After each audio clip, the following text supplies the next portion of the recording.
अस्सलामुअलैकुम। उम्मीद है जी आप सब खैरियत से होंगे। अल्हम्दुलिल्लाह मैं और मेरी प्यारी सी फैमिली, मेरे प्यारे प्यारे से बच्चे ठीक ठाक हैं। बस मोहम्मद और उनकी तबीयत थोड़ी ठीक नहीं है।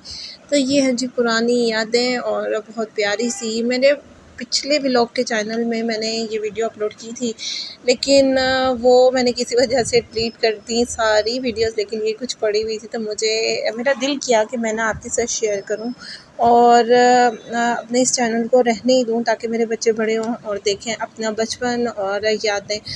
तो मुझे ना ये वीडियो बहुत प्यारी लगती है, तो इसलिए बस मैंने शेयर कर दी। और मोहम्मद और उनकी बर्थडे थी तो फिर मैंने खाना बनाया था। तो आज दोपहर के टाइम है, कुछ दिन से काफ़ी गर्मी चल रही है और फिर मैंने सोचा कि क्यों ना रूह अफ़ज़ा सिर्फ़ अपने लिए बनाया जाए, क्योंकि बच्चे तो थे नहीं घर पे। तो मैंने रूह अफ़ज़ा बनाया और ठंडा ठार सा बस पिया।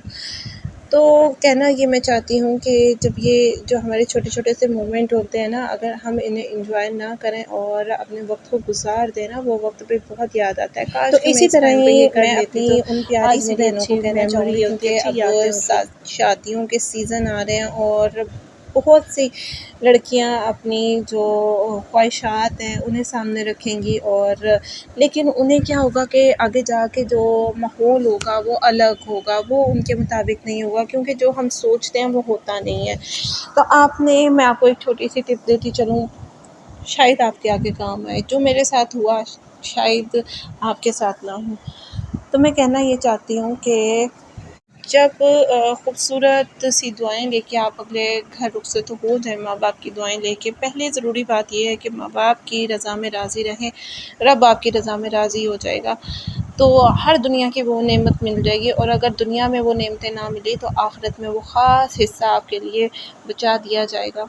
तो ये बड़ी प्यारी सी एक चीज़ है जो बात मैंने आपको समझाई है, इसे ज़रूर समझिएगा, क्योंकि जो लड़कियां, जो बेटियां, जो बेटे नाफरमानी करते हैं उसे दीन और दुनिया की चीज़ों से दूर कर दिया जाता है।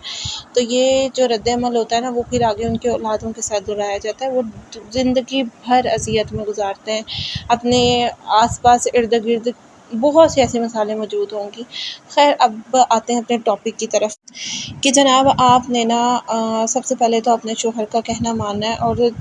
और शौहर के कहने मानने से बढ़कर आपने अपनी सास का कहना मानना है। अगर आप अपनी सास को मान लेते हैं, जान लेते हैं वो क्या चाहती हैं, फिल वक्त के लिए आप अगर उनका कहना मानने लग जाएं, जो भी वो कहें, तो आप उनकी पसंदीदा बहू बन के रह जाती हैं और बहुत ज़्यादा वो आपसे मोहब्बत करना शुरू हो जाती हैं और ज़िंदगी भर आपके लिए आसानियाँ पैदा कर देती हैं। वो जहाँ हम वो बेटियाँ अपने पाँव खींचती हैं कि मैंने तो ये नहीं करना, मैं तो ऐसा नहीं करती थी, मेरे तो ये टाइमिंग थी, मैं नहीं सो के उठ सकती, तो वहीं पे हमारे मामलात बिगड़ना शुरू हो जाते हैं।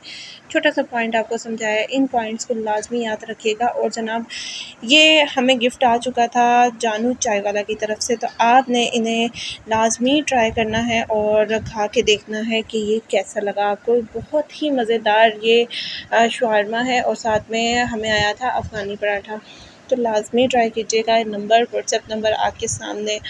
बहुत ही मज़ेदार, बहुत ही टेस्टी है। और अगर आप कराची से हैं तो आप कॉल कर सकते हैं और इजीली आपको ये डिलीवर हो जाएगा। तो अगर मेरा व्लॉग आपको पसंद आए तो लाजमी कमेंट कीजिएगा और चैनल को सब्सक्राइब ज़रूर किया करें। अगर सब्सक्राइब कर दें तो अनसब्सक्राइब ना किया करें। वीडियो स्किप मत कीजिएगा। इसके साथ ही दीजिए इजाज़त एक न्यू व्लॉग के लिए। अल्लाह हाफ़िज़।